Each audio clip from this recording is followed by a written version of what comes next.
Nah, sekarang bagaimana pemilu 2024 ini? Kira-kira potensi kecurangannya di mana? Coba kita bedah. Tiap TPS itu kan 300 pemilih. Tiap TPS ya. Jumlah TPS pada 2024 ini nanti ini adalah 840.000.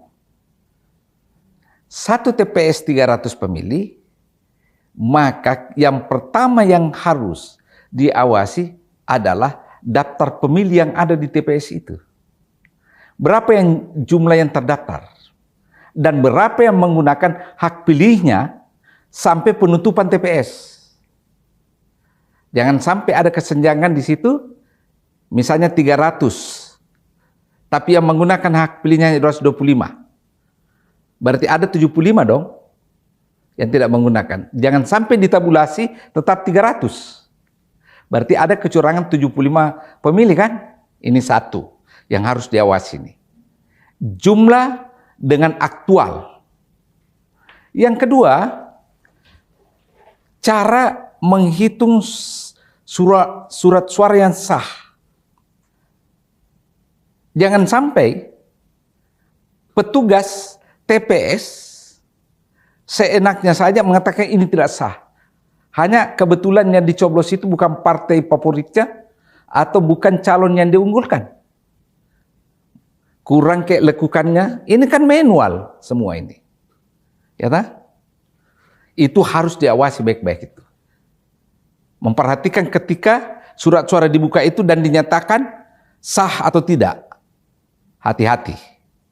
Harus penuh pengamatan detail di sini. Setelah itu, suara yang diakumulasikan harus dicatat baik-baik. TPS X di kelurahan Z, sekian hasilnya. Harus dipegang. Nah, setelah selesai dari TPS, kan langsung dibawa ke kecamatan kan?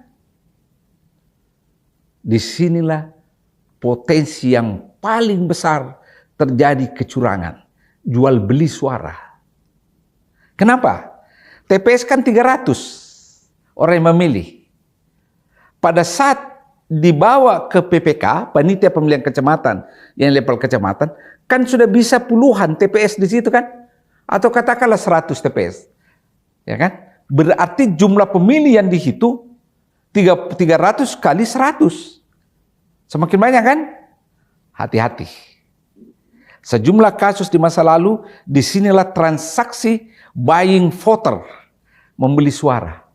Saling mengatur antara para calon. Biasanya itu. Kalau partai tertentu yang biasanya bermain dengan petugas atau penyelenggara pemilu. Dan sekali lagi, ini telah terbukti yang pemilu-pemilu sebelumnya bahwa banyak kasus terjadi di level PPK.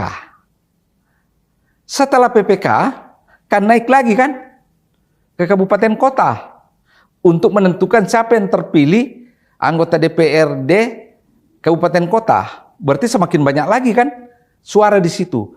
Dan seterusnya sampai provinsi, kemudian provinsi ke nasional. Kalau kita lihat dari perhitungan suara TPS sampai pusat butuh waktu 1 bulan.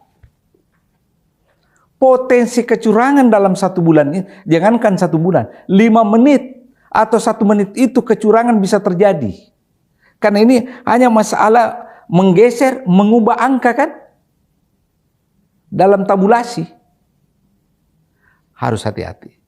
Ada 1 bulan masa untuk memfinalkan perhitungan secara nasional.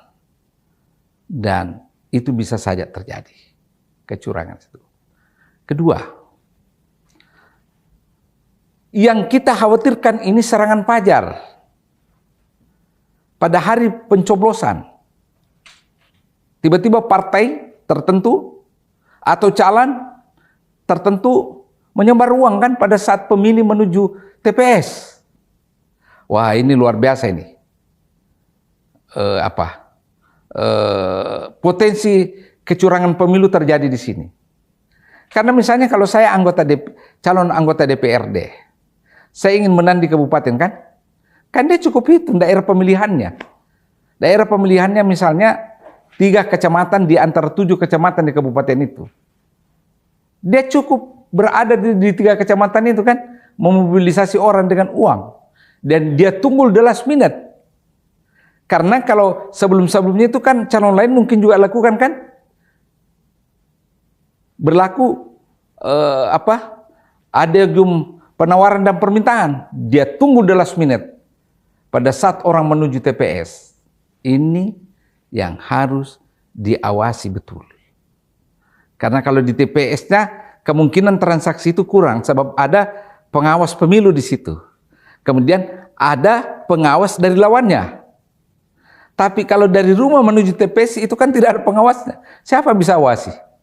Ini yang harus kita semua prihatini. Berikutnya, gerakan memobilisasi aparat desa.